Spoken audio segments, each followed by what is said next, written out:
So you want to pray, huh?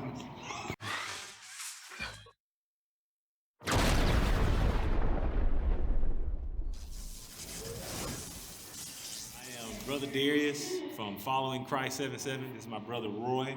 Jeremiah from the Watchman 118. We are together, School for Prophets South. Don't forget to follow our main channel, School for Prophets. I'll leave a link in the description box. Don't forget that you can also watch the new movie From America to Babylon. It is available at schoolforprophets.tv. I'll also leave a link down in the description box below. Don't forget to visit my brother's channel, The Watchman 118. I'll leave his description in the link below. And I'll also put a tag at the end of the video so you can click and subscribe to him. Today we actually want to talk about something that's very important. We want to challenge your mind in the way that you think about things just for a moment. And that thing that we want to think about is prayer. Many people have a misconception of what prayer is and what prayer isn't. So without further ado, I'm going to let Brother Roy talk to you about a certain verse that he actually brought to mind to us today. And he's going to give you an explanation on what prayer actually is. Go ahead. All right.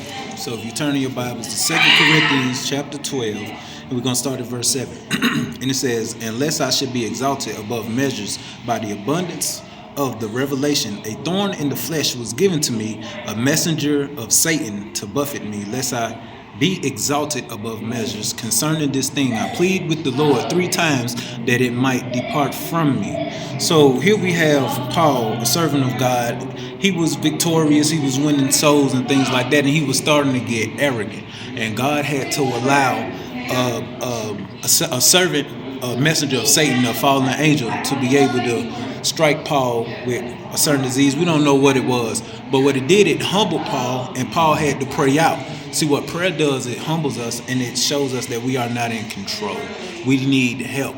There's a teaching that's going on around the world that man has divinity in them, that they are God.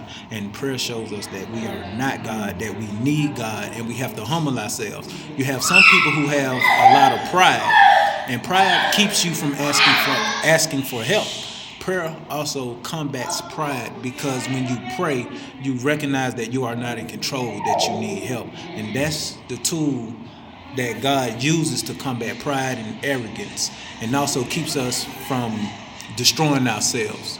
So that's the point and the power of prayer. So I understand what you're saying. So think about the posture that we take.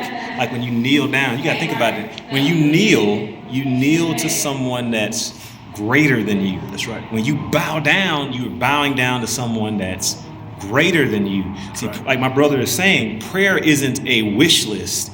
Prayer isn't something that I'm going to go and, like when you were a child and you got ready for your birthday or for Christmas, all year long you were making this wish list of things that you saw on television and that you saw in the store. Right. Prayer is an opportunity, like he's saying, to show that you are in need. It shows the weakness, it shows the frailty, it shows our greater need of God. That's right. Not hit it just yet. Thank you so much for tuning in. Don't forget to subscribe to the channel. Also, check us out on Facebook, Watchmen for Christ, and School for Prophets, as well as the Seal of God Network. That's right. Brothers and sisters, as always, we are School for Prophets South, Following Christ 77, the Watchman 118. But you know, it's time to wake up.